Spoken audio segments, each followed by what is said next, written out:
बाप 3। रोज़मर्रा की तरह वो अपने कमरे में बंद होकर डायरी में कुछ लिख रही थी। बहुत कुछ था जो उसे परेशान कर रहा था। तेरी आबाद महफिल में जो दिन हमने गुजारे थे, कलम लिखने से कासिर हैं वो दिन कितने ही प्यारे थे। काश जिब्रान तुम यहाँ होते, मेरा दुख सुनते।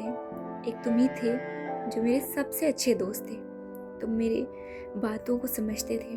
अब किसको अपना दुख सुनाऊंगी। जो हम सफ़र बना वो तो यूं ही छोड़कर चला गया। एक बार भी उसने मुझे पलट कर नहीं देखा। ये तो यूं हो गया जैसे मैं उसके नाम की बीवी हूँ। उसकी आंखों से मोती के कतरे गिरने लगे और वो पन्नों पर जाकर जज्ब हो गए। उस आंसू की मुहर छोड़ दी। वो डायरी सुर्ख रंग की थी जो उसके बर्थडे पर जिब्रान ने ही उसे गिफ्ट की थी। जिब्रान, यार, I thought that you will give me the best thing, but what is this? वो उसको अलट पलट कर देख रही थी। मैं इसका क्या करूँगी? तुम जानते हो मुझे डायरी लिखने का कोई शौक नहीं है। It's okay, I know that you are not a diary lover. तुम इसमें अपने खूबसूरत मोती वाले अल्फाज कैद कर लेना जब भी तुम्हें बुरा फील हो, समझी? अब के वो उसकी छोटी सी नाक को दबाने लगा। उसने अपना मुंह बसूड़ लिया। हाँ हाँ हाँ, क्यों नहीं। एक तो ये तुम्हारी शायराना बातें मेरे सर से ऊपर हैं। ये कहकर वो हंसने लगी। हंसो हंसो, अच्छे से हंसो। एक दिन सब याद आएगा तुम्हें, समझी? आज उसकी ये डायरी उसके बहुत काम आ रही थी और उसके वो कहे हुए अल्फाज उसे वाकई याद आ रहे थे। उस डायरी को आधे से ज़्यादा लिखकर भर दिया गया था। अब उसमें कुछ ही सफ़ात बाकी थे। अम्मी, यार आप इतनी पहले हमें क्यों लेके आ गई यहाँ पर? मेरा बिल्कुल मन नहीं लग रहा। अभी तो सानिया की शादी में वक्त है। अरे भाई पागल लड़की, कितना टाइम है ज़रा बताना मुझे। तुम्हारे इम्तिहान के चक्कर में मैं अपनी सगी भतीजी की शादी में बस 1 हफ्ते पहले आई हूँ। ज़्यादा बातें ना बनाओ, समझी? सैयदा बेगम ने मरियम को डपट लगाई। वो और मरियम आज सुबह ही हवेली पहुंचे थे फुरकान के साथ। उनके भाई की बेटी की शादी थी। सब नाराज़ हो रहे थे कि उनके इतनी देर से आने पर, मगर मरियम के इम्तिहान चल रहे थे इसलिए वो जल्दी ना आ सके थे। पूरी हवेली लाइटों से सज चुकी थी। तैयारियां ज़ोरों शोर से हो चुकी थी। अब हल्दी का दिन भी देखते देखते आ गया। आज सुबह ही मरियम के ददेहाल वाले भी आ गए थे। मरियम ने माहम को देखकर चैन का सांस लिया। शुक्र है यार तुम आ गई यहाँ, वरना तो मैंने अकेले पागल हो जाना था। तुम तो जानती हो मैं सानिया के दोस्तों से ज़्यादा बात नहीं करती, और सानिया मेरे से नाराज़ हो रही थी कि तुम कुछ बुला नहीं कर रही हो मेरी शादी में। लेकिन अब उसकी सारी शिकायतें दूर कर दूंगी मैं, तुम जो आ गई हो। वो माहम के गले लगते हुए अपना दुखड़ा सुनाने लगी। माहम ने उससे लगे हुए कहा, चलो फिर अब जल्दी से तैयार हो जाओ, फंक्शंस भी शुरू होने वाले हैं। स्टेज को बहुत खूबसूरती से सजाया गया था। सबके बीच में सानिया खूबसूरत सा पीला रंग का गाउन पहनकर बैठी हुई थी। जब सबकी निगाह हल्दी की ट्रे लाती लड़की पर पड़ी, खूबसूरत से सादा फ्रॉक में वो नाजुक लड़की बेहद हसीन लग रही थी। हंसते हुए स्टेज पर चढ़ी। प्रोग्राम शुरू हो गया था। सभी लड़कियों के साथ वो बीच में बैठकर गाना गाने लगी थी। उस मजमूए में मौजूद सभी लोग उस फंक्शन को एंजॉय कर रहे थे कि मरियम के फ़ोन पर किसी अनजाने नंबर से मुसलसल कॉल आ रही थी। वो सबके बीच से उठकर जाने लगी। वो स्टेज से नीचे उतर ही रही थी कि उसका पाँव अचानक मुड़ गया और गिरने ही वाली थी कि किसी ने उसको पकड़ लिया। उसने जैसे ही नज़र उठाकर देखा, वहाँ अरहान मौजूद था। वही तो था जो उसे हमेशा गिरने से बचा लेता था। तुम कुछ देखकर नहीं चल सकती? हमेशा गिरती पड़ती रहती हो, अरहान मुंह ऊंचा करके कहने लगा। मैं जानबूझकर करती थोड़ी हूँ। आप ना बचाया करें मुझे। वो संभलते हुए नीचे उतरी और बाहर की तरफ चल दी। वो घर के अंदर जाकर अब उस नंबर को देखने लगी थी। ये किसका नंबर हो सकता है? अचानक पीछे से किसी ने उसका आकर हाथ पकड़ लिया और अपनी तरफ खींच लिया। अचानक हुए इस रद्द अमल पर वो संभल ना पाई थी। उसने जैसे ही मुड़कर देखा, रोहाम सामने खड़ा उसको देखकर मुस्कुरा रहा था। भाई, आपने तो मुझे डरा दिया। रोहाम आज ही अमेरिका से आया था अपनी बहन की शादी के लिए। मरियम तो अपनी धुन में थी इसलिए उसे किसी की खबर ना थी। रोहाम का मन ये सुनकर अंदर तक कड़वा हुआ। अरे यार, कितनी बार कहा है मुझे भाई ना बोला करो, अच्छा थोड़ी लगता है, सिर्फ रोहाम बोला करो। ये कहते हुए वो उसके बालों को उसके कान के पीछे करने लगा। ये क्या कर रहे हैं आप? मरियम घबरा गई। उसे खतरे की घंटी सुनाई दी। आप प्लीज़ मेरे से दूर रहें और बात करें जो भी करनी है। मरियम ने दूर होते हुए कहा। अरे यार, आप क्या लगा रखा है तुमने? नाम लो मेरा, रोहाम नाम है मेरा। नाम भूल गई हो क्या तुम? मरियम को यकदम गुस्सा आ गया। आप अपनी हद से बढ़ रहे हैं, लिमिट्स में रहें, समझे?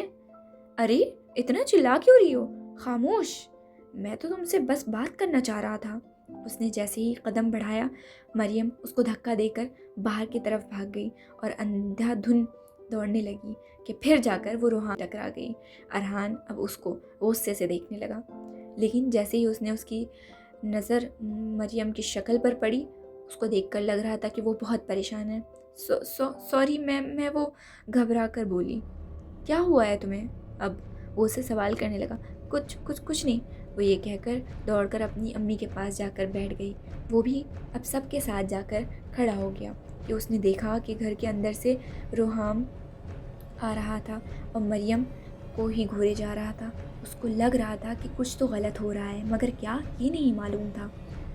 यूं अब शादी का दिन भी आ गया। सभी लोग मैरिज हॉल में मौजूद थे। निकाह की रस्म अदा कर दी गई थी। वो स्टेज के बराबर खड़ी होकर सभी लड़कियों से हंस हंस कर बातें कर रही थी। ब्लू कलर के गाउन में निहायत ही हसीन कोई परी मालूम हो रही थी। बाल कंधे पर बिखरे हुए थे, खूबसूरत सा मेकअप कर रखा था। हाँ, हॉल में मौजूद हर खातून जाने अपने बेटों का रिश्ता उसकी अम्मी के पास ले जा चुकी थी।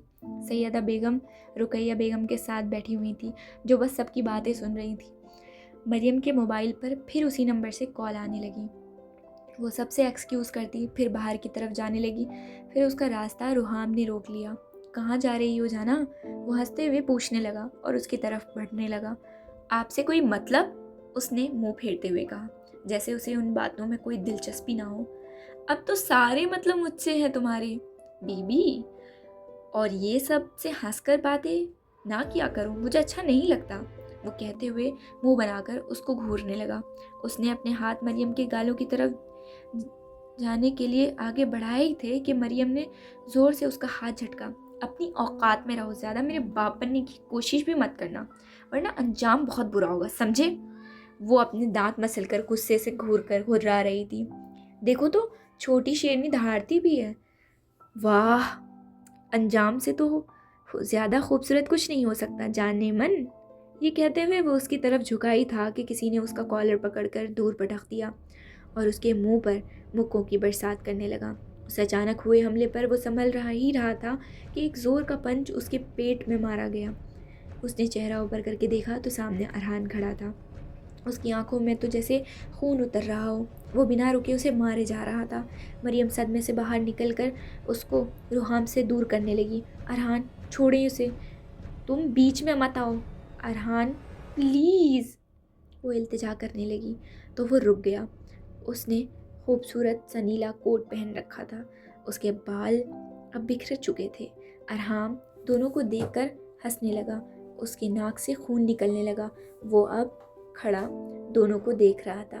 वाह भाई, हीरो ने क्या एंट्री ली है। उस वक्त वो तीनों हॉल के पीछे वाले हिस्से में खड़े थे, जहाँ कोई मौजूद नहीं था। सब हॉल में थे। हॉल में शोर हो रहा था, इसलिए मरियम यहाँ पीछे चली आई थी। तुम बेहुदा आदमी, एक लफ्ज़ भी और बोला तो ज़बान खींच लूँगा तुम्हारी। अरहान दहाड़ा था। ने उसका हाथ पकड़ा हुआ था। रुहाम अब अपने दोनों हाथ ऊपर करके मुंह बना रहा था। ओके बॉस, मगर ये आपको महंगा पड़ेगा। अरहान उसको वार्न करता हुआ मरियम का हाथ पकड़ता वहाँ से खींचता हुआ पार्किंग में ले गया। उसको गाड़ी में बिठाकर गाड़ी स्टार्ट कर दी। गाड़ी में शांति थी। वो काफ़ी देर से गाड़ी को घुमाए जा रहा था। मरियम के चुपचाप उसकी आंखों से मोती के कतरे गिरे जा रहे थे। ये खामोशी अरहान ने तोड़ी। कब से ये सब हो रहा है? उसने अपने गुस्से पर काबू पाते हुए कहा। मरियम जो चुप थी, सर उठाकर आंसुओं से भरी निगाहों से उसको देख रही थी और खामोश रही।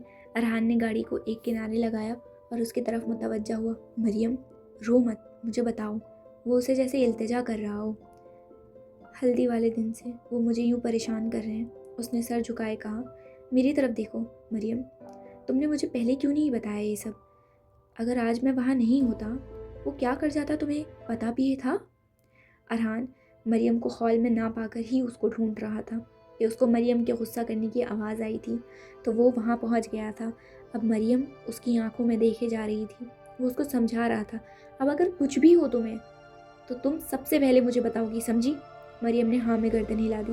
मरियम का फ़ोन रिंग करने लगा। सैयदा बेगम उसको फ़ोन कर रही थी। फ़ोन अरहान ने रिसीव किया। चाची, मरियम मेरे साथ है, उसकी तबीयत ठीक नहीं थी इसलिए मैं उसे घर ले आ गया। ये लड़की भी ना मुझे कम से कम बता तो देती, मैं परेशान हो गई थी, कहीं नज़र ही नहीं आ रही थी। चलो खैर, ध्यान रखना, अभी इसका हो सकता है नज़र वज़र लग गई होगी किसी की। वैसे भी सब मेरे पास मरियम के हवाले से बात करने आ रहे थे, अच्छा क्या ले गए, वरना मेरी बच्ची और बीमार हो जाती। वो अपनी ही धुन में मगन अरहान को बता रही थी। जी ठीक है, उसने फ़ोन रख दिया। अब दोनों हवेली पहुंच गए थे। अरहान मरियम को उसके कमरे की तरफ ले गया। जैसे ही वो मुड़ा, मरियम ने उसे आवाज़ दी, अरहान। अरहान ने पीछे मुड़कर उसकी तरफ सवालिया नज़रों से देखा। आप प्लीज़ यहीं रुक जाएं, मुझे अकेले डर लग रहा है। अच्छा ठीक है, तुम जाकर अपने कपड़े चेंज करो, मैं यहीं खड़ा हूँ। ठीक है, ये कहकर वो अंदर चली गई। कपड़े बदल कर वो अपने कमरे में बाहर आ गई। सादा कॉटन के सूट में मेकअप से पाक चेहरा लिए वो बाहर उसके पास आ गई, जो अभी तक उसी लिबास में था। आप भी जाकर चेंज कर ले। नहीं, मैं कर लूँगा आराम से। तुमने कुछ खाया? मरियम ने हाँ में सर हिला दिया। कॉफ़ी पियोगी? उसने सवाल किया, मगर उसने मना कर दिया। अब वो उसे लिए छत पर चला गया। वहाँ खूबसूरत तरीके से टेबल, कुर्सी और झूले को रखा गया था। दोनों कुर्सी पर जाकर बैठ गए।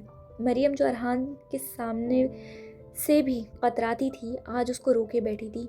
वही तो था जो उसका मुहाफिज था, जो हर चीज़, हर परेशानी में उसको संभाल लेता था।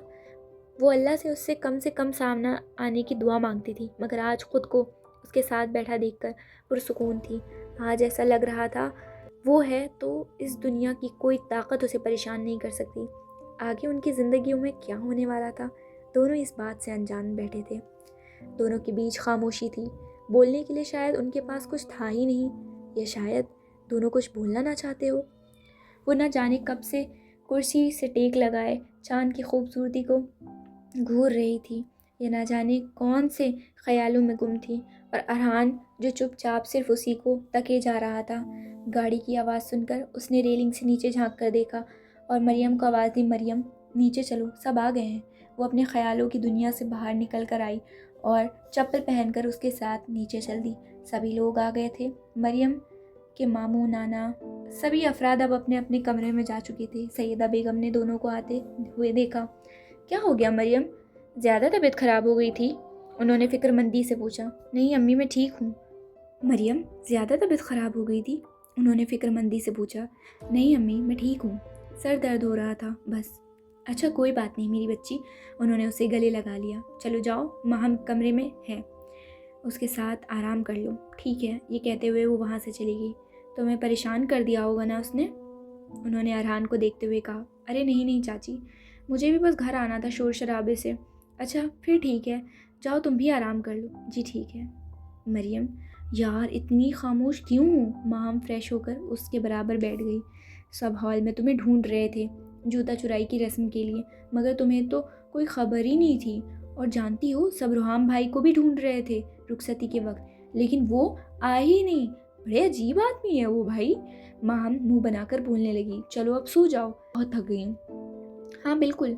दोनों अब लेट गई थी, मगर मरियम को नींद ही नहीं आ रही थी, वो तो कहीं और ही गुम थी।